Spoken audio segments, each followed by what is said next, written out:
Why do you suppose Nathan took so long to tell me about Fort Clay? Well, perhaps he didn't think it was important enough to warrant upsetting you. Not important enough.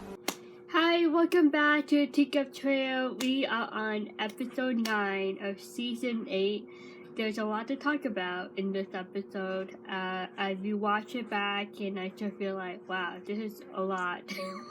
A lot of details to analyze and go over with you.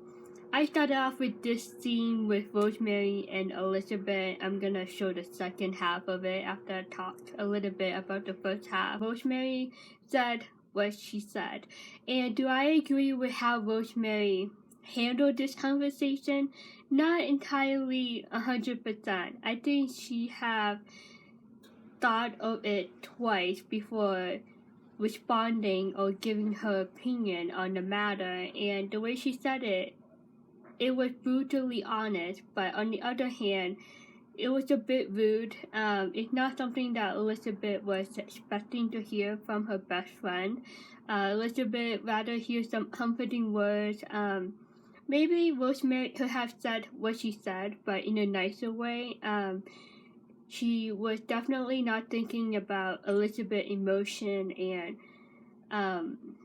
how broken she is feeling right now after Nathan told her about that secret in Fort Clay. I disagree. I think it was very important enough for Nathan to tell Elizabeth sooner than he did. I think it would be nice if Nathan did by the beginning of season 7. I understand Nathan doesn't want to say it when they first met, but season 7, I think it would have been better if Nathan did tell Elizabeth. But then again, outside of the show, in reality, in the real world, the writers did held it off very long on that secret, and it was something that we didn't really see coming at first hand, especially season 6. So it was a little bit of a climbing up moment to the climax, right? And then season 8, it become much more obvious that Nathan is hiding something and that there's something going on with Fort Clay. Something happened in Fort Clay. Elizabeth, Jack's death wasn't Nathan's fault. You know that, don't you? Rosemary, I just told you that nothing makes sense to me. So why would you think that a comment like that would help? Because it's the truth. Giving Elizabeth the worst care in the world as a friend. You're not handling the situation very delicately. Elizabeth was not happy in this conversation, and do I think that it was Nathan's fault? I don't blame Nathan 100%. It's something you can't control, right? I mean, the universe is what it is, right? And sometimes there are things that we can't control. There are things that we don't know, right? We don't know what the future is gonna bring us and so forth. We don't know what's gonna happen tomorrow. So, no, you can't really blame Nathan entirely. But I do have to say that Elizabeth has the free will. She had the freedom to go to that space in her head and blame Nathan entirely for this situation, because technically Nathan should have been there at the training, right? But he did something bad that could have been avoided, and it could have kept Jack back home in Hope Valley with Elizabeth and their son, little Jack, and live happily ever after. People do that, people blame on other people, and it's something that Elizabeth had to go through and forgive Nathan, and also to forgive herself for feeling like what she is feeling right now, and to just close her past and move on to the future. This is a nice surprise. Am I allowed to sit up here? I think that would be all right. Is this where you live? No, but sometimes it certainly feels that way. Allie came to the saloon to visit Lucas, and if you remember the last time they had this intimate conversation was when Lucas taught her the heart trick. Not on a bad reason, but on a good reason, but that did not work out at the end. But it's really nice. Lucas was very welcoming to Allie. I came to return this. Mind me asking why? Oh, you like Mrs. Thornton, and so does Uncle Nathan. I think I understand.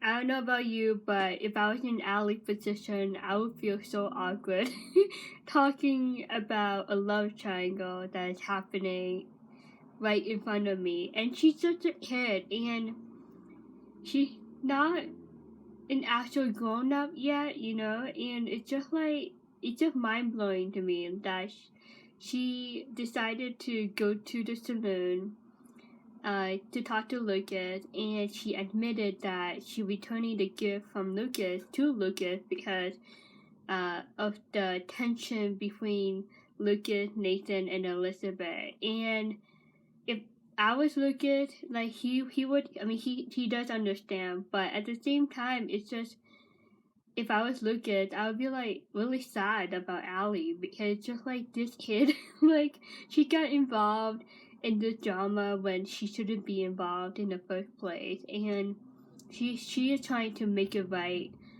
with Lucas. Once, when I was younger than you, closer to little Jack's age, I remember a man who kept bothering my mother at one of our dinner parties.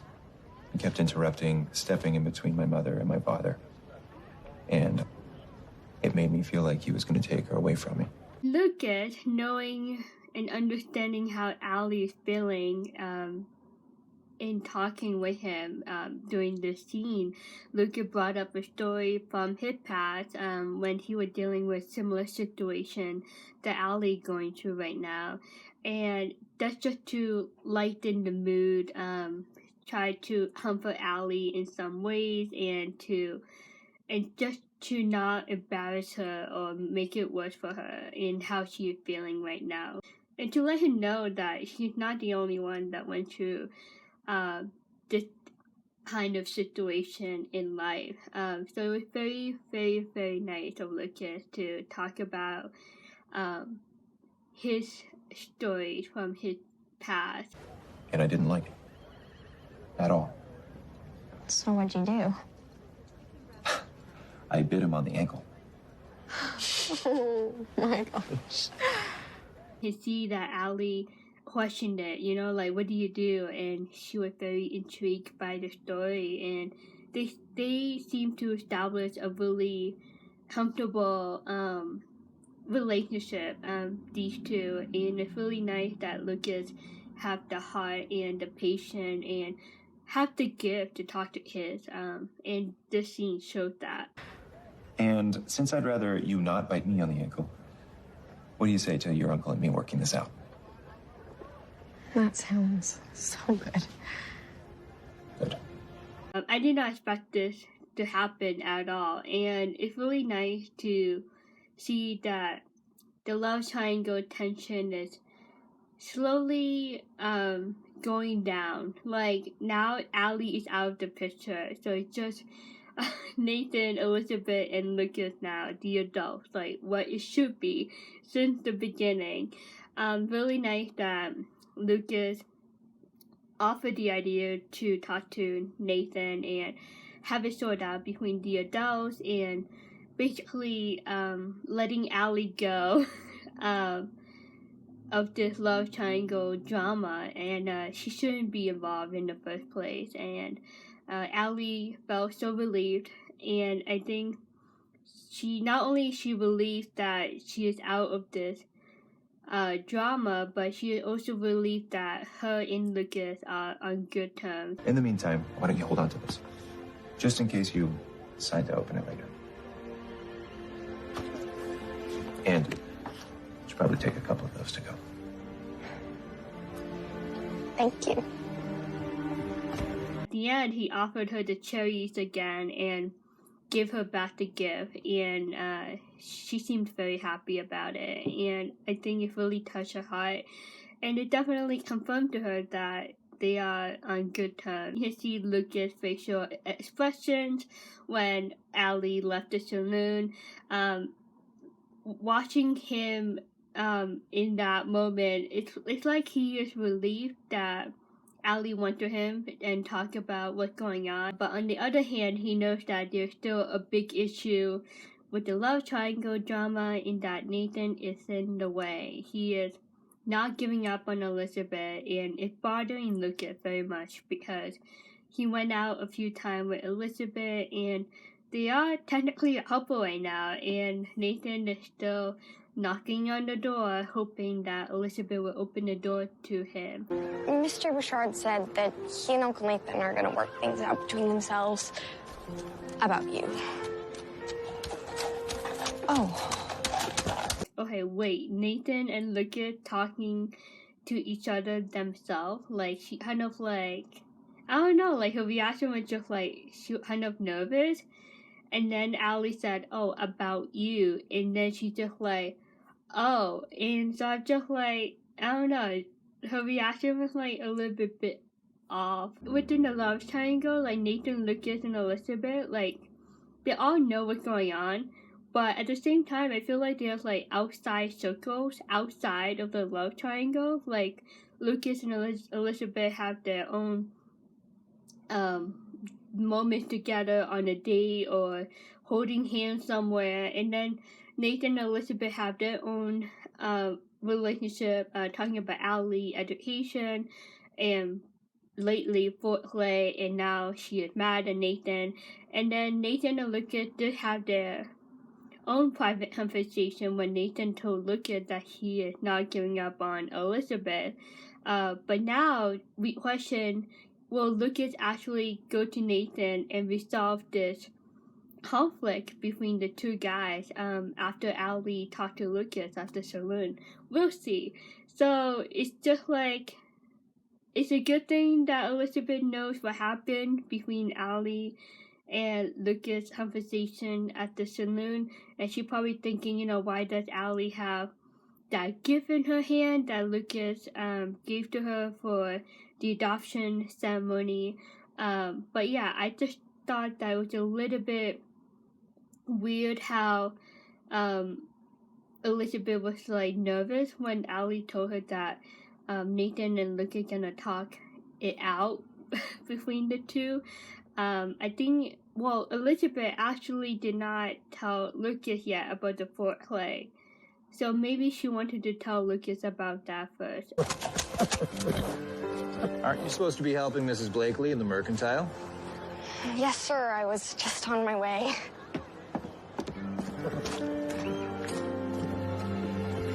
You can see Elizabeth's reaction. She did not want to see Nathan at all. She just like kept it quiet. Allie left, and Nathan, you know, looked over thinking that he has a chance to fix it or a chance to talk to her. No, Elizabeth gave him that death stare and walked away, and that speaks high volume of how she is feeling about him right now. Hi. I came to let you know that Allie Branch stopped by to talk to me. I saw her coming out of the saloon. Evidently, you assured her that you and Nathan would work things out. And we will. Lucas still went up to Elizabeth and told her about the conversation that he had with Allie, and that showed that he takes his relationship with Elizabeth very seriously, and he is honest and takes open communication very seriously in his relationship with Elizabeth. And Elizabeth admitted that she already knew about Allie talking to Lucas, and Lucas did not seem bothered by that. It was a moment of Lucas confiding in Elizabeth and telling her and trusting her in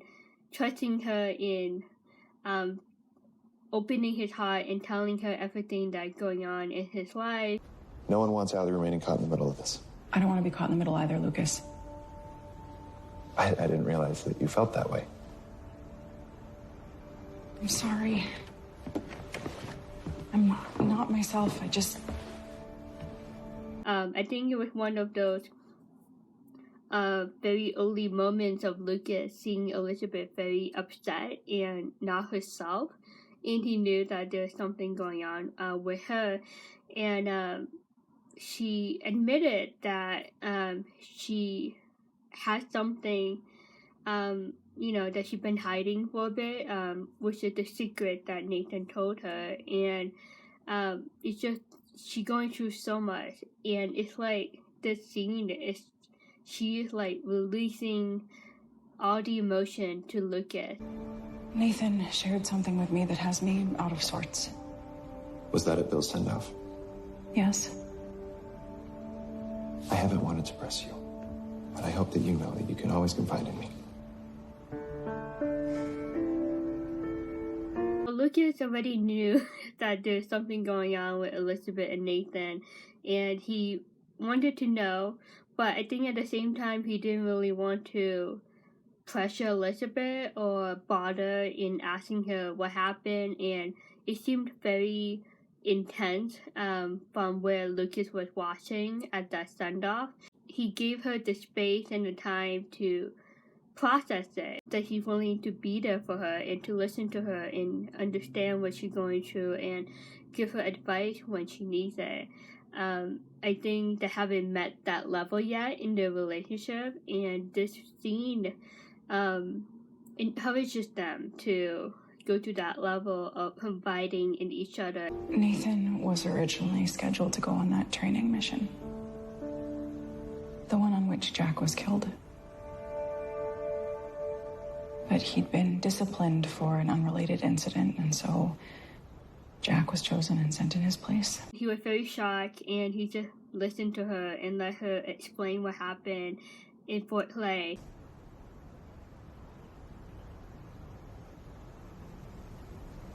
And he's only told you this now? Elizabeth, I can't begin to imagine how you must be feeling. I just don't understand how he could keep that truth from me for so long. And this is what Rosemary should have done. Like, Rosemary should have,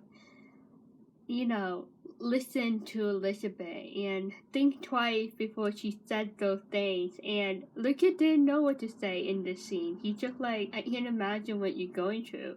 Like, he was speechless, and he didn't even, gave Elizabeth a lesson. The way that Rosemary handled it earlier in this episode is like she gave Elizabeth like a life lesson, and I think it was the wrong timing for Rosemary to say those things to Elizabeth. With your permission, I would like to go and find out. Thank you, Lucas, but no, I will speak with him myself. For now, if you'll forgive me, I think I just need some time to think all of this over. Of course. Lucas offered to talk to Nathan on her behalf with her permission. I thought that was very nice of him to say that, with your permission. It really showed that Lucas, support Elizabeth, and he really cares and understands what she's going through. I thought that was very sweet of Lucas to offer that. And she's like, no, I don't want any more drama fight between you and Nathan. And I think what makes her mad the most, like she kept repeating in this episode, is like, why did it take him so long? And I think she said that at least 3 times throughout this episode. Why did he have that secret so long from me? And I think that's like the major issue about this Fort Clay secret. Please, no. I am always here if you need me. Placed his hands on her arms, and not only was that comforting for her, but at the same time he wanted to be serious and tell her that you can talk to me like whenever you need someone to talk to. And I think that's not only as a friend but as a boyfriend-girlfriend. So it was very comforting that Lucas, reassured her again that she can depend on him and trust him when she needs someone to talk to. And I think there was something that happened inside of her during that moment, because after that, she touched her wedding ring from Jack, And I think in that moment, she started to realize that she really starting to fall in love with Lucas. And there was another issue that she's going through in her personal life, which is moving on from Jack. And having this Nathan play secret, which is related to her husband Jack, it's just like a double whammy for her that she's going through right now. And Jack is another blockage in moving on with her relationship with Lucas. Not only Nathan is involved in keeping her from moving on with Lucas, Jack too, and you can see that by her touching her wedding ring at the end of this scene. Let me know what you think so far. I feel like there's so much to talk about in this episode. Also, one more thing before we move on to the second half of the episode in the next video. What do you think was inside that gift box from Lucas to Allie? I heard some guesses throughout the season. Let me know what you think. What's inside that gift that Lucas gave to Allie? And I hope we find out in season 9. That'll be pretty fun to find out what Lucas gave her. Definitely one of the big mysteries in Hope Valley. I will see you very soon with the second half of episode 9. See you soon. Bye.